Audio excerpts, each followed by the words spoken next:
Kestrel oil company અને TV9 ગુજરાતીએ સંયુક્તપણે truck ચાલકો માટે એક કાર્યક્રમનું આયોજન કર્યું. જામનગરના કાનાલુસ ગામ પાસે હાઈવે પર પ્રગતિ કી પાઠશાળા નામનો કેમ્પેન યોજ્યો હતો, જેમાં ટ્રક ચાલકોને સુરક્ષા બાબતે શીખ અને જરૂરી સૂચનો અપાયા. જેમ ટ્રકના એન્જિન માટે કેસ્ટ્રોલ ઓઇલ જરૂરી છે, તેમ ચાલકોની સુરક્ષા માટે પગલાં જરૂરી છે. તે માટે કેસ્ટ્રોલ ઓઇલ કંપનીના કર્મચારીઓએ માર્ગદર્શન આપ્યું અને તેમની સાથે TV9 ગુજરાતી નેટવર્કે પણ સહકાર આપ્યો. મહત્વનું છે કે કેમ્પેન સ્થળ પર તબીબની ટીમ પણ રખાઈ હતી, જેમણે ટ્રક ચાલકોના શરીરનું ચેકઅપ કર્યું.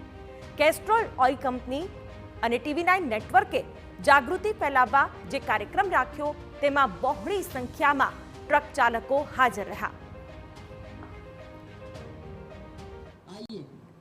Castrol CRB Turbomax plus TV9 network ने जो यहाँ पे प्रगति की पाठशाला का आयोजन किया है, बहुत बढ़िया आयोजन किया है. यहाँ पे रजिस्ट्रेशन होता है, यहाँ पे लोग वेटिंग लिस्ट में बैठते हैं, यहाँ पे नुक्कड़ नाटक भी प्ले होता है. नुक्कड़ नाटक के थ्रू हमें बहुत कुछ सीखने को मिलता है, कैसे गाड़ी का सेफ्टी रखते हैं.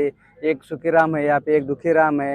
सुखीराम सुखी है तो दुखीराम दुखी है, क्योंकि दुखीराम का गाड़ी का इंजन का प्रॉब्लम है, वो CRB प्लस नहीं डालता है. इवेंट ऑर्गेनाइज करने में आया है Castrol oil CRB max with TV9 Gujarat के साथ, और इधर हेल्थ कैंप भी रखा है. उसमें ट्रक भाइयों के लिए, उनके लिए सब हेल्थ मैनेजमेंट, उनको कैसी लाइफस्टाइल फॉलो करनी है, वो सब समझाने में आता है. इधर इनका ब्लड प्रेशर, SpO2, चेस्ट, ये सब देखने में आता है. आई